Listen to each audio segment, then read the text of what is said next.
The rain pounded against the windows of Meridian Publishing as Emma Winters stared at the stack of manuscripts on her desk, wondering how her life had come to this.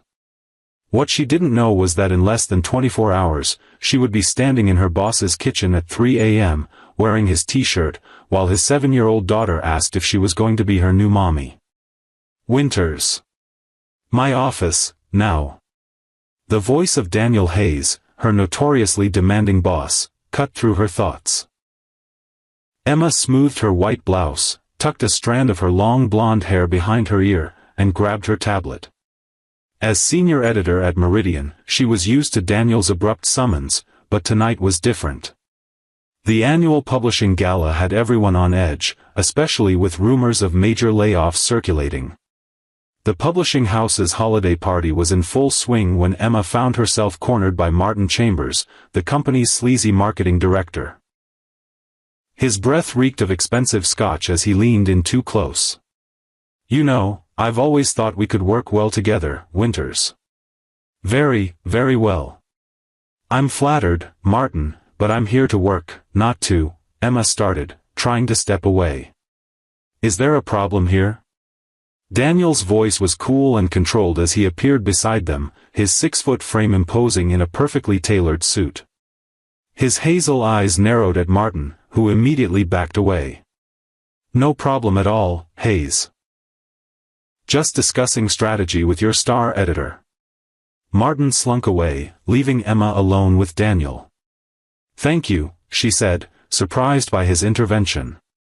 In 3 years of working directly under him, this was perhaps the most personal interaction they'd had.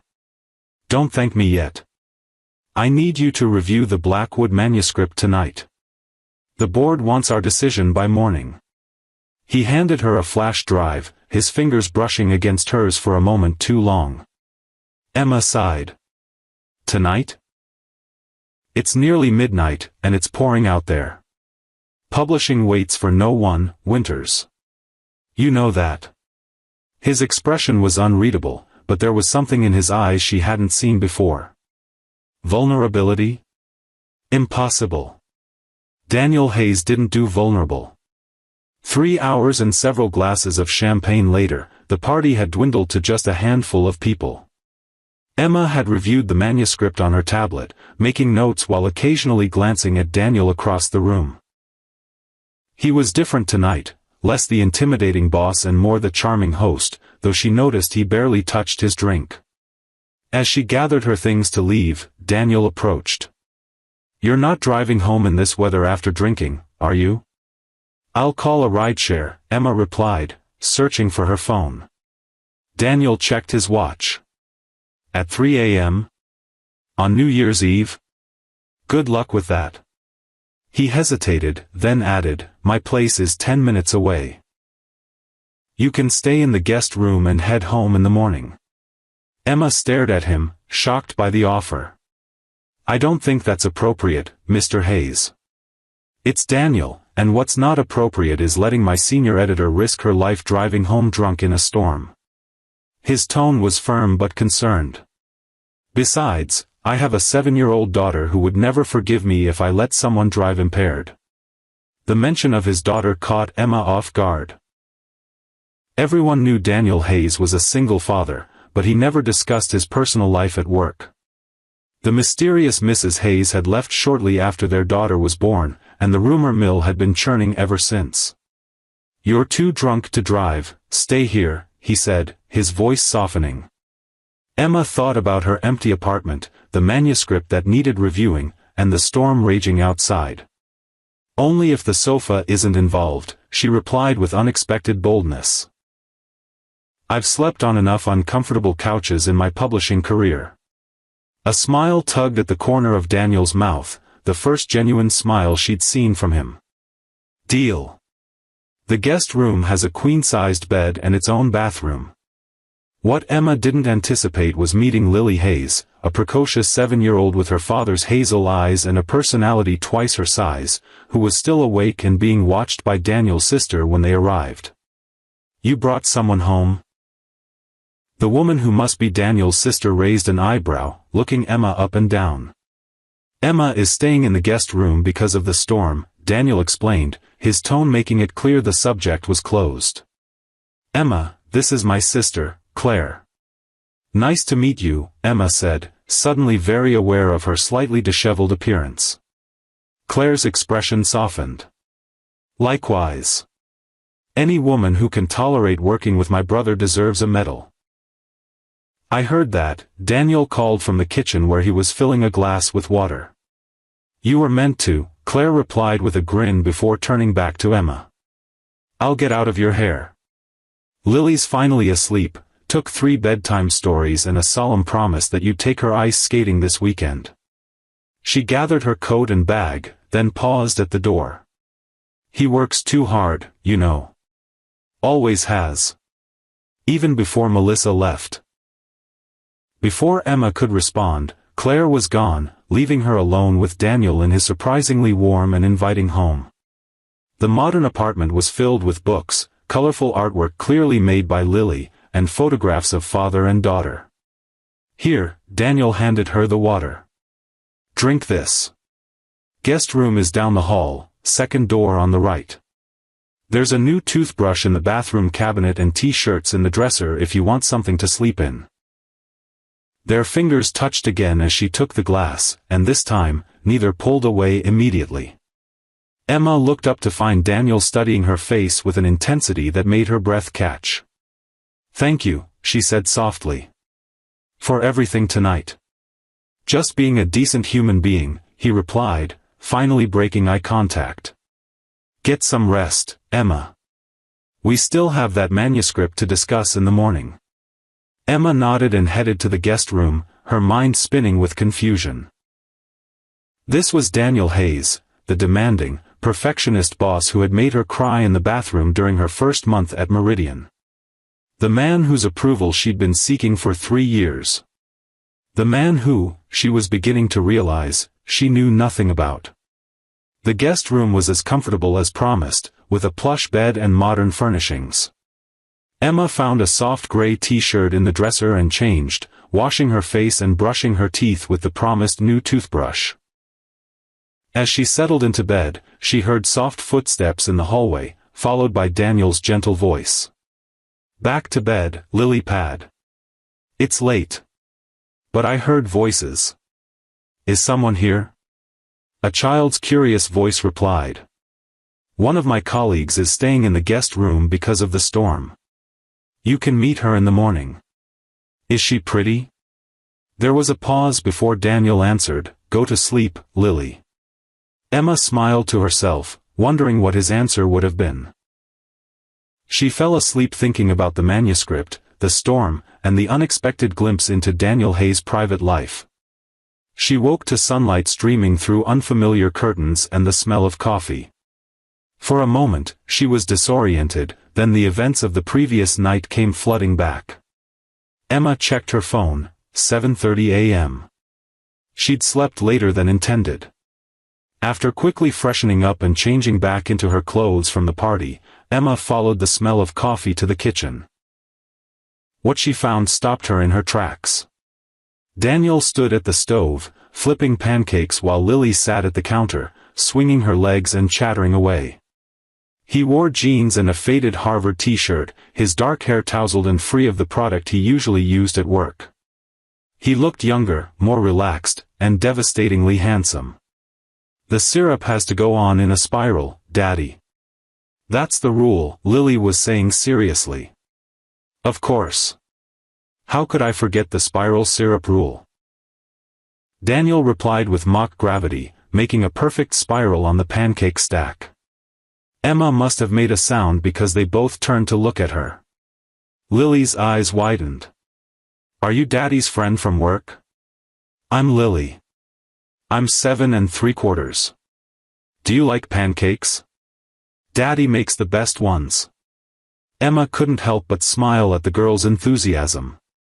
"Yes to all of those questions. I'm Emma, and I love pancakes." "Sit down," Daniel said, gesturing to the stool beside Lily. "Coffee's fresh." As Emma took a seat, she noticed a copy of the Blackwood manuscript on the counter, covered in Daniel's neat annotations. He'd been working while she slept.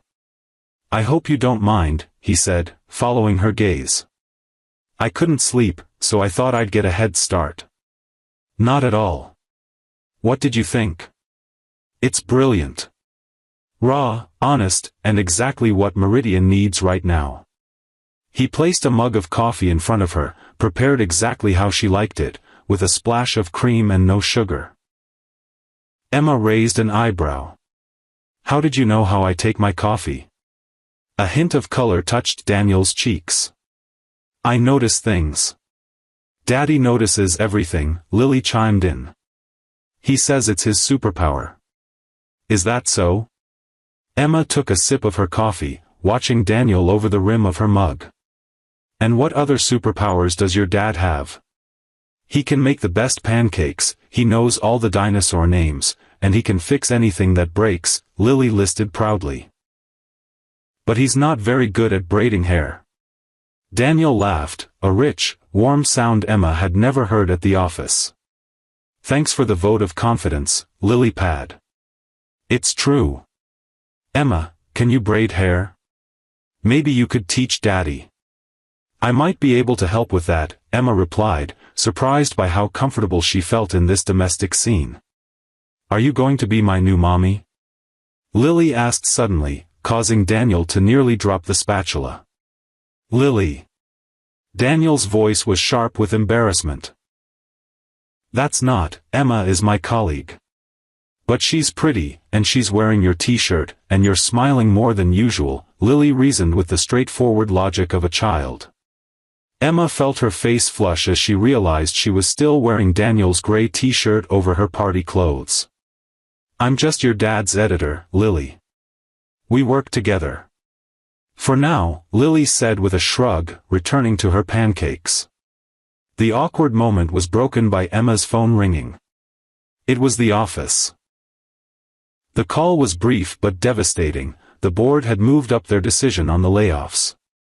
Everyone was expected at an emergency meeting at 10 a.m. "Bad news?"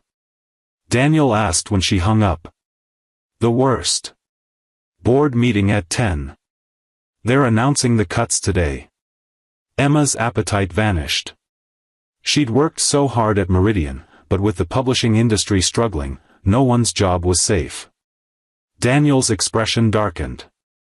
"I know. I got the same call last night." "You knew?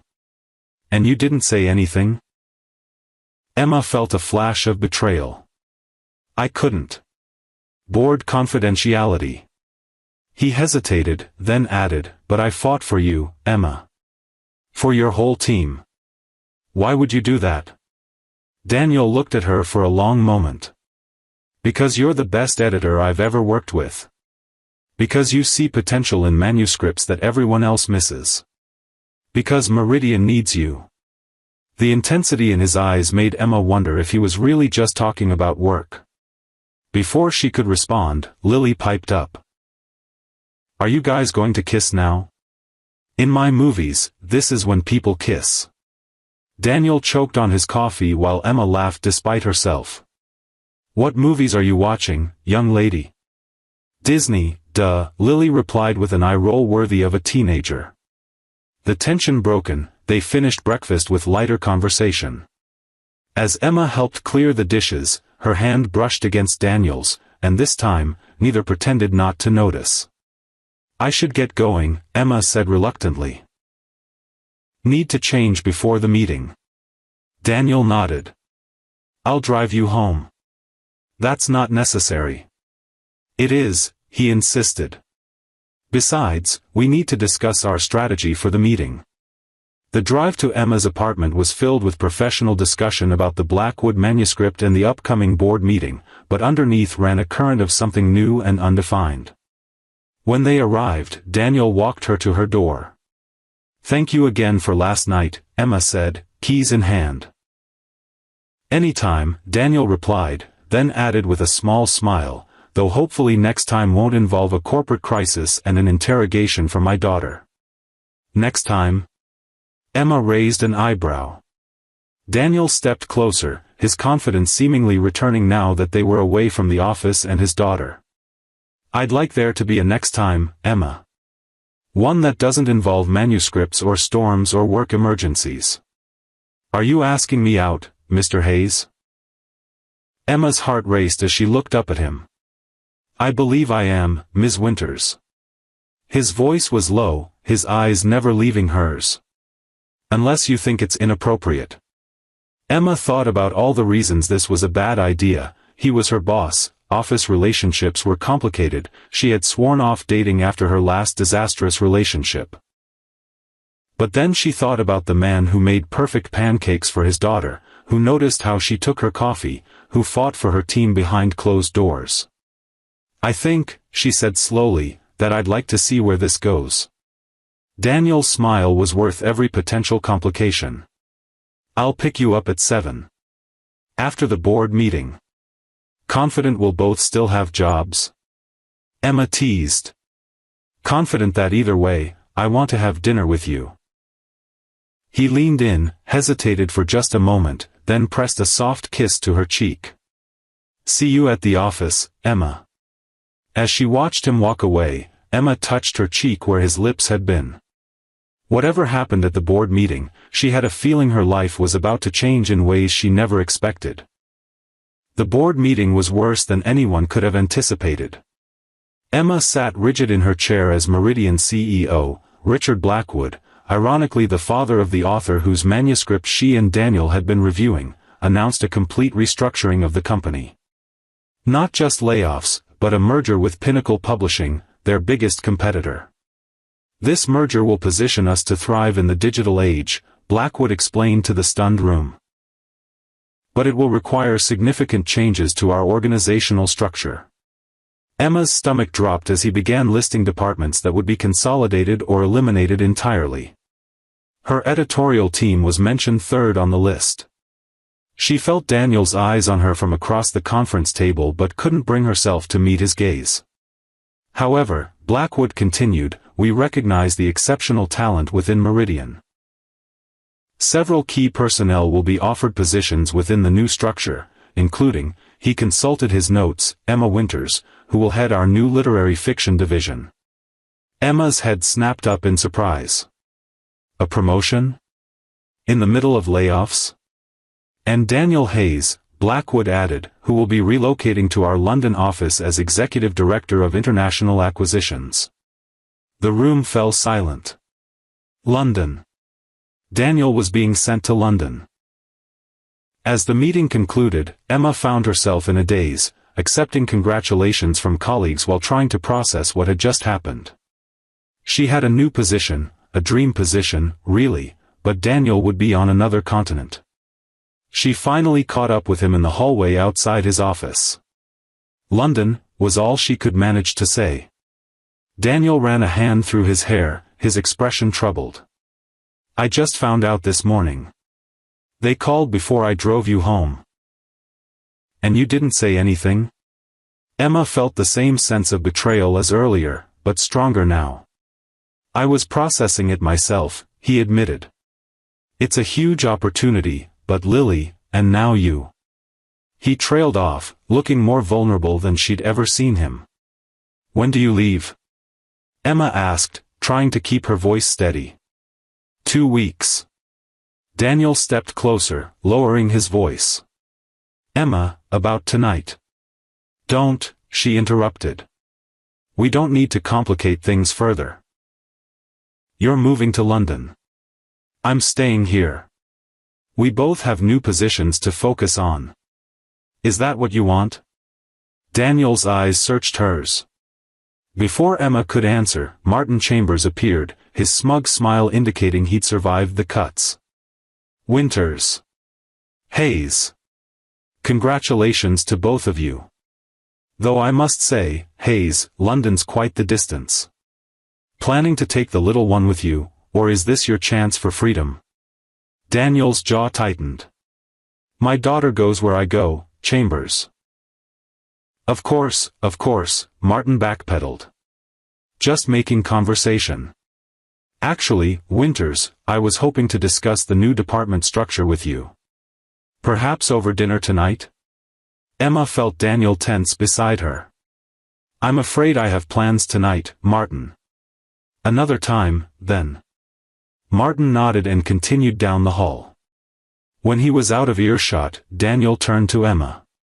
You still want to have dinner with me? Even after the London news? Emma hesitated. I don't know if it's a good idea anymore.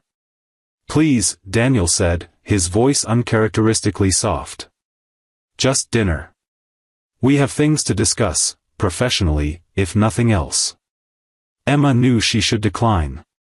Starting something with a man who was leaving the country in 2 weeks was a recipe for heartbreak.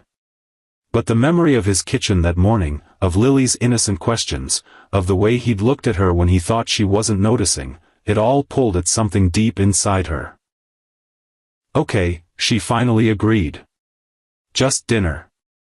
That evening, Emma found herself standing in her closet, staring at her wardrobe with uncharacteristic indecision. What did one wear to dinner with a boss who wasn't quite a boss anymore, who had seen you in his t-shirt at breakfast, who was moving to London in 2 weeks? She finally settled on a simple black dress that was professional enough for a work dinner but elegant enough for something more. As she applied her makeup, she told herself repeatedly that this was just closure, a chance to discuss the transition professionally before Daniel left. The doorbell rang at exactly 7 p.m. Emma took a deep breath before opening it, but nothing could have prepared her for the sight of Daniel Hayes in dark jeans and a charcoal blazer, holding a small bouquet of wildflowers. These reminded me of you, he said, handing her the flowers. Beautiful but not conventional. Emma accepted them with a smile she couldn't suppress. I'm not sure if that's a compliment or not. Definitely a compliment, Daniel assured her, his eyes taking in her appearance. You look stunning, Emma. Thank you. She gestured for him to come in while she found a vase for the flowers. So, where are we going? I thought we'd try that new place on Riverside, unless you'd prefer something else. Riverside is perfect. Emma arranged the flowers, aware of Daniel watching her movements. When she turned back to him, she found him holding a small, wrapped package. What's this? She asked, surprised. Open it and see. Emma carefully unwrapped the package to find a first edition of To the Lighthouse by Virginia Woolf, her favorite author, though she couldn't remember ever mentioning that to Daniel. How did you know? She asked, running her fingers over the embossed cover. Daniel smiled, that rare, genuine smile that transformed his face. Remember when you were editing the Morrison manuscript last year? You said his prose reminded you of Woolf at her best, and that, To the Lighthouse, was the standard by which all stream of consciousness writing should be measured. Emma stared at him, astonished. That was a passing comment in a meeting over a year ago. I told you, Daniel said softly. I notice things. Especially about you. The weight of his words hung between them, charged with possibilities that seemed both thrilling and impossible given the circumstances. Daniel, Emma began, not sure what she wanted to say. London is. I turned it down, he interrupted. Emma froze. What? I turned down the London position this afternoon. Daniel took a step closer to her. I told Blackwood I couldn't uproot Lily, that she needs stability. He offered me a different position, creative director, based here in New York. But London was a huge opportunity, Emma said, trying to process this new information. Some things are more important than career advancement. Daniel's eyes held hers. Lily needs to be near her Aunt Claire. And I. He hesitated, then continued with determination, I need to see where this goes. With you. Emma's heart raced. You made a major career decision based on one night and a breakfast? No, Daniel replied seriously. I made it based on 3 years of watching you turn good manuscripts into great ones. 3 years of seeing your passion for stories that matter. 3 years of wishing I could be more than just your demanding boss. He took another step closer. Last night just gave me the courage to admit it. Emma felt dizzy with the implications. What about the professional complications? The office politics? We'll figure it out, Daniel said with confidence. The new structure means we won't be directly reporting to each other anyway. And Lily? Emma asked, thinking of the precocious 7-year-old who had already asked if she was going to be her new mommy. Daniel's expression softened. Lily already adores you. And she's a good judge of character. Emma looked down at the book in her hands, then back up at Daniel. The man standing before her wasn't the intimidating boss she'd known for years. He was the father who made spiral syrup patterns on pancakes, who noticed how she took her coffee, who remembered a passing comment about Virginia Woolf from a year ago. So, Emma said, finding her voice. Not just dinner, then? Daniel's smile was answer enough. Not just dinner. If you're willing. Emma placed the book carefully on the side table and stepped toward him, closing the distance between them. I'm willing to find out.